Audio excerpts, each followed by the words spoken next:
Hi, everyone. Thank you so much for being here with us today. I'm Joyce Griggs from United States of Healthcare, and I'm joined today by my co-host, Becca Radford from Journal My Health.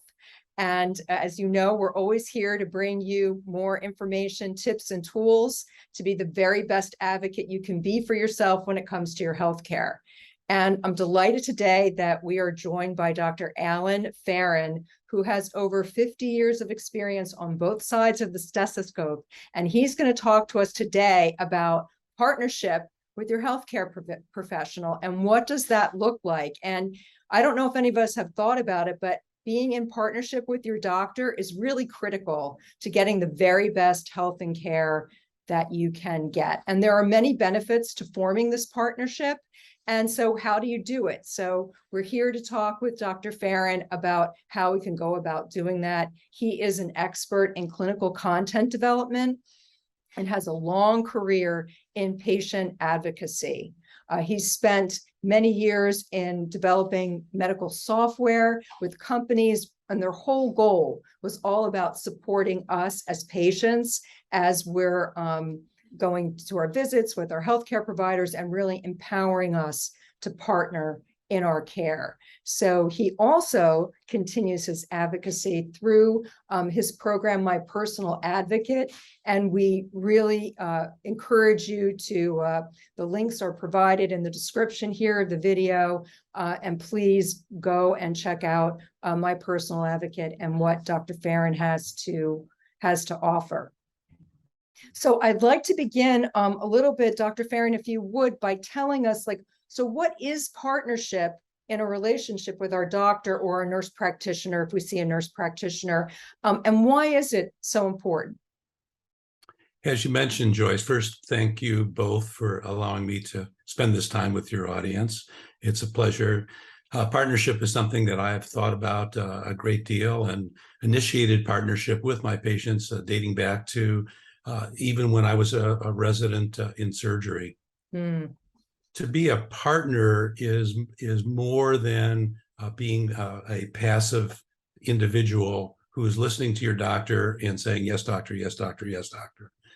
A partner is someone who really is very active in their care, who is willing to ask the tough questions about what do I have, why do I have it, push aside the doctor speak that makes it very difficult for people to understand exactly what's going on with them.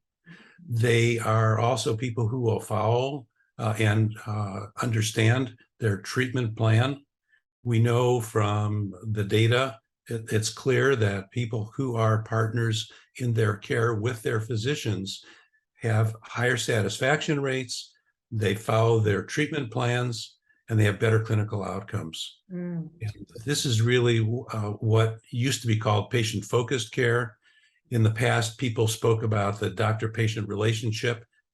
I'm not a big fan of relationships. Relationships mean there's no responsibility that you have. And I would tell my patients, look, this is your body. It's the only one you get, as far as I'm aware, this time around. So you better take care of it. And the only way to take care of it is to really be a partner with your physician. So there are tremendous benefits at the end of the day. What you're really talking about is an activated patient. Yeah, so we throw around a lot of terms. We talk about patient engagement. We talk about patient activation. When we look at being fully empowered and being an advocate for yourself, for your care, you are activated because you are willing and able to help manage your care in a relationship or partnership with your physician. Engagement is more of an overall umbrella. So an engaged patient is an activated patient and one who is, in fact, a partner in their care. And again, the focus really is on the fact that you have a responsibility. And that responsibility is to, accurately report, accurately listen, accurately understand. There's homework involved, and we'll talk about that later, I'm sure, to really be a partner. Actually, I think this is a good time to get into that now. So one of my questions for you was, what does this activated patient look like? What do they do? So if you could get into a little bit of that homework or what you see, what actions you see this activated person taking. Yeah, the first thing that pops up in my mind is stay away from Dr. Google. That's a major problem. The homework that I cite when you are an activated patient and fully engaged in your care is looking at credible resources. And the best resources are those that are really easy to find on the web. It's the Cleveland Clinic, it's the Mayo Clinic. You can go to the National Institute of Health, NIH, most of the government health websites, the immunization websites, which we're probably all familiar with because of COVID, constantly going, accessing those. Yeah. Those are good starting places. People who are non-scientific, non-medical, understanding the peer-reviewed literature, very, very difficult. My experience with WebMD has been very positive. Think that they write in a way that people can understand. They move off of the doctor speak. So those are areas that I think are worthwhile to look at. Mm-hmm. An activated patient is also one who will ask questions until they understand.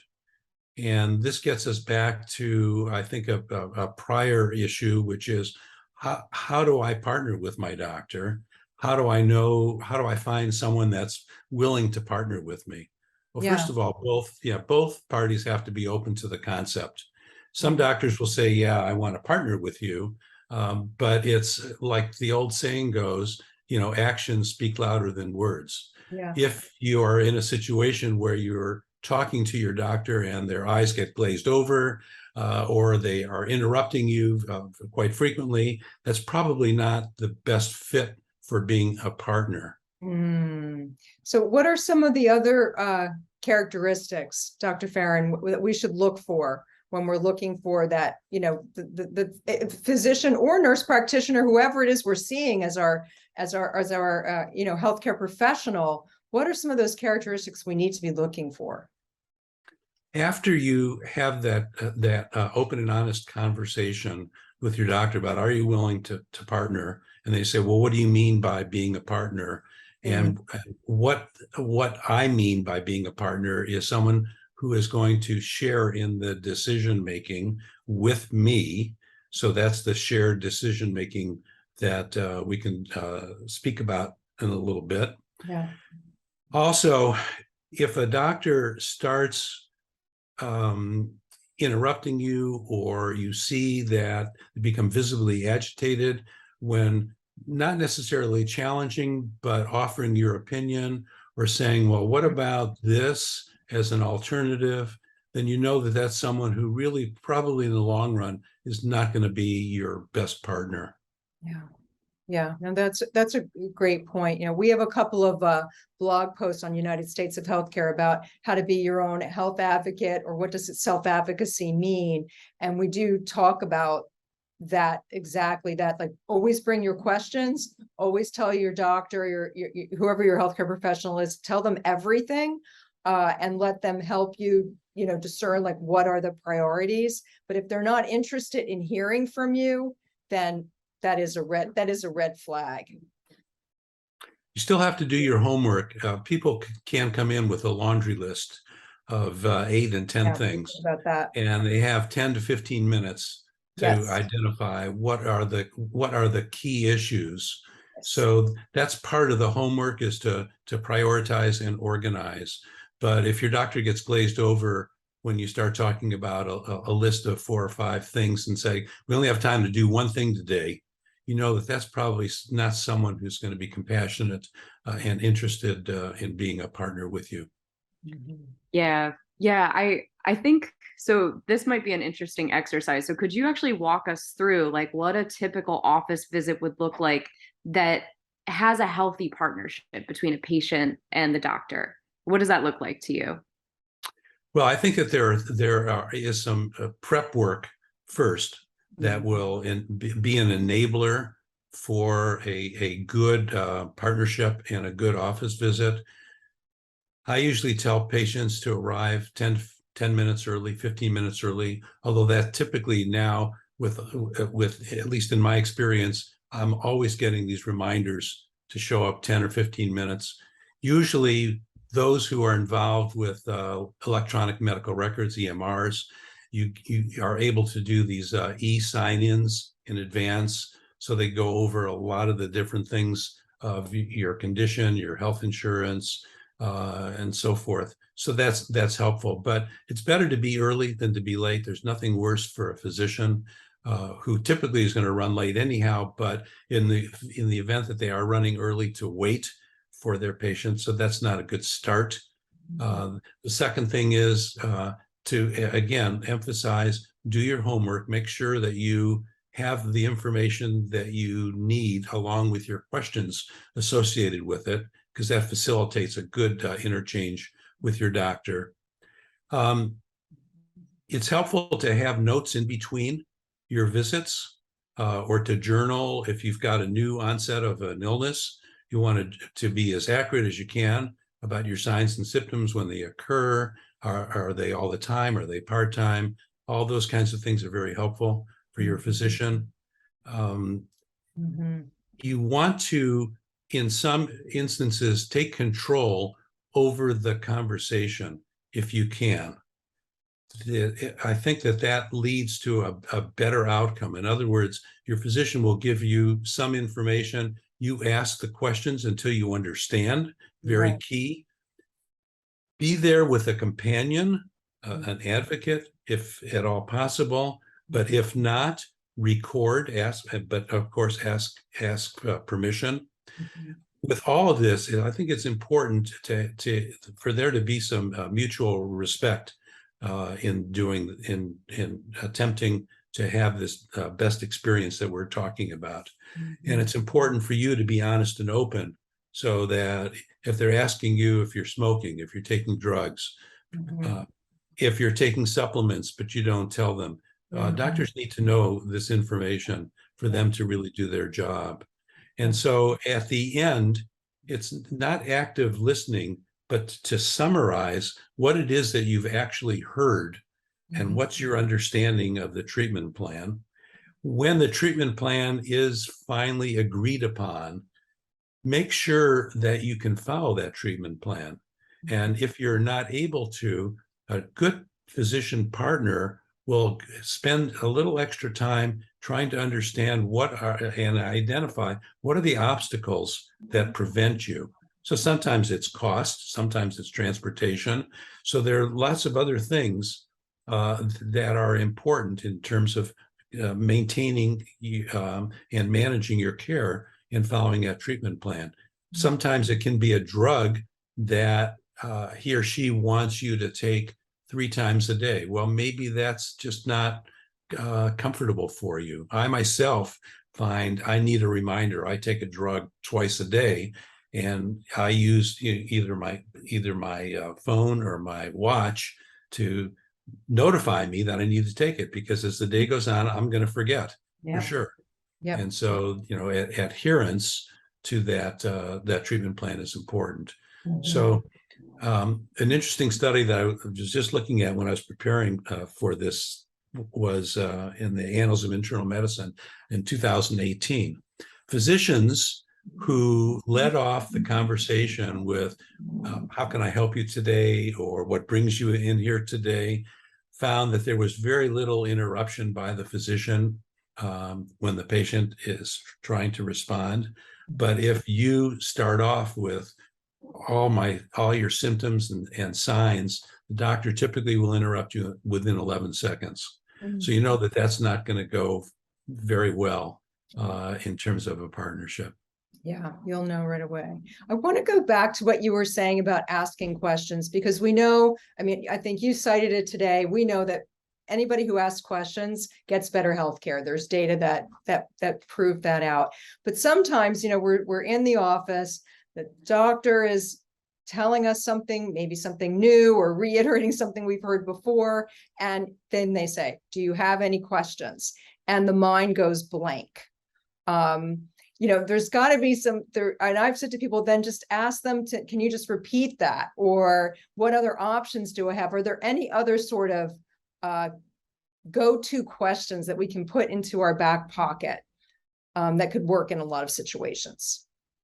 Sometimes doing that kind of post-mortem on your exam, on your evaluation or examination, and restating, well, this is my understanding, and then ask, are there any alternatives? At least it gives you a spacer, if you will, to see. But that's the reason why I suggest recording, because those questions are going to come up. Yeah. It's a very time constricted appointment that most people will have, unless you're involved with concierge medicine, which, as everyone knows, is quite expensive. Doctors really luxuriate in the time that they have, as well as patients do. But in the 10 or 15-minute confines of a brief office visit, it's very difficult for you to think about what you've just heard. That's why some of the preparation and writing, as you've mentioned, questions down before you come in, those are some good tips. But you're going to be on your heels when you hear something new and haven't been able to prepare for it. Having that recording will help you, and then you can get back to the office. With electronic medical records, it's really, I think, a good opportunity for patients to continue. It's part of the partnership, knowing that the message to your doctor's office or to your doctor won't be answered within 2 to 3, usually typically 2 to 3 days, but sometimes longer. But from that recording, you can identify that question and send it back to them, and they'll get back to you. Yes. No, very, very important. And so then we shouldn't be sheepish about asking our healthcare professionals if we may record. I mean, they may say no, but they may say yes. And then we have a great recording that we can, and there's so many tools now that we can use to transcribe these recordings too. And then family members, right? Family members who are interested in our care can also listen and help us to figure out what we just heard. One of the pluses of the electronic medical records is the so-called AVS, the after visit summary. These are generated typically and required by law, particularly for Medicare. And so make sure that you go on your patient portal, if you have access to electronic medical record, learn to be comfortable with it, learn to look at your laboratory data, look at the interpretations of your x-rays, your CTs, your MRIs, so that you have a good understanding and track and follow. What's nice is you can trend. So if you've got a normal lab that later on becomes abnormal, you can see the trend line. The same is true with the x-rays. And sometimes it's worthwhile to print out those copies. And so when you are going from your primary care to a specialist who may not have seen those particular studies and the results, they'll say, well, I have to get back to you on that. You have the information, and they can scan it or they can read it with you while you're in the office. It makes the visit much more efficient time-wise.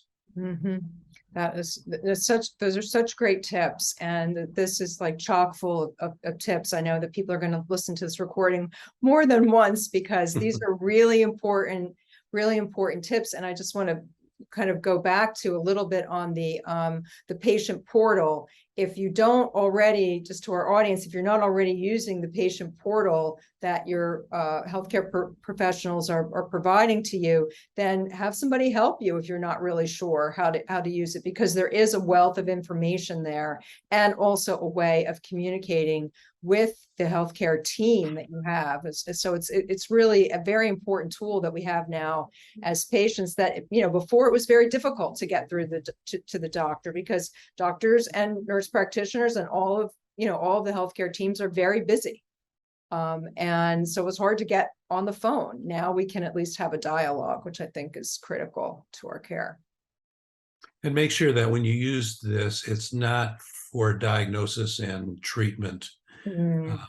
And now I've noticed on my EMR, which is Epic, and that's one of the larger, more common electronic medical records today, they have something on there that says, you know, this is the message. If your doctor or your healthcare professional indicates that this is more of an office visit, Mhm. then you'll be billed for it. Yeah. Oh, So, and clearly it's not for emergency care. If you've got chest pain, if you've got bleeding, if you've got something that requires urgent care, Yeah. the electronic medical record is not a place for that's right. those that information. But it's a great place for follow-up questions or to verify that you understand Absolutely. the I plan. heartily You agree. see And those then- trends and over then- time. Exactly, trends over time, and you can just educating yourself on your own health data. And then, of course, if another appointment is needed, I've said this to people many times, make a follow-up appointment. Yes, it may not be covered by insurance, but find out how much it costs. Sometimes you will be surprised that the doctor visit is not as expensive as you think it's going to be. And so I do also encourage that as well when needed. Wow, it's great. So just before Becca closes us up, any other tips or burning issues that you want to give to our audience before we close? Well, I think there are two points that I'd like to make. Number one, most doctors want to do the right thing for their patients. Yeah. They're not always right or correct, but I think that they really are trying to do the best they can. Yeah. So I think it's important for patients to recognize that. I think there's a lot of frustration. All of us, when we have illness, we feel out of control. And I think becoming a partner helps you gain back some of that control, or feel like you have a modicum, if you will, of control when you're trying to manage your care. I think all of us feel better when we've got a problem. If we take baby steps towards solving that problem, we're going to feel better. And I think that's absolutely relevant for healthcare as well. Mm-hmm. Yeah. And I think the last thing is, you are the expert for your body, irrespective of not having a medical degree. You are the one that knows best. And so if something's not working for you, if something doesn't feel right, it's very important to let your doctor know. It could be taking a medicine. It could be starting a physical therapy program and for back problems, and it's hurting your back, but they say you need to do, 10 of these and 15 of those. Don't do them if they hurt. It's just very, very important. Mm-hmm. So be an accurate reporter, be an accurate listener. Communication is two-way when you are truly a partner. And the two-way conversation, remember that listening is over 50% of communication. So it's not this. Mm-hmm. Wow. Dr. Feren, what an excellent note to end this episode on. Thank you so much for all the tips, all the wisdom, and for giving us a little bit of your time. Again, for our listeners, you can learn more about Dr. Feren with his work with My Personal Advocate. We'll have all the show links in the description so you can click around and explore more. And thank you again, Dr. Feren. My pleasure. Thank you so much.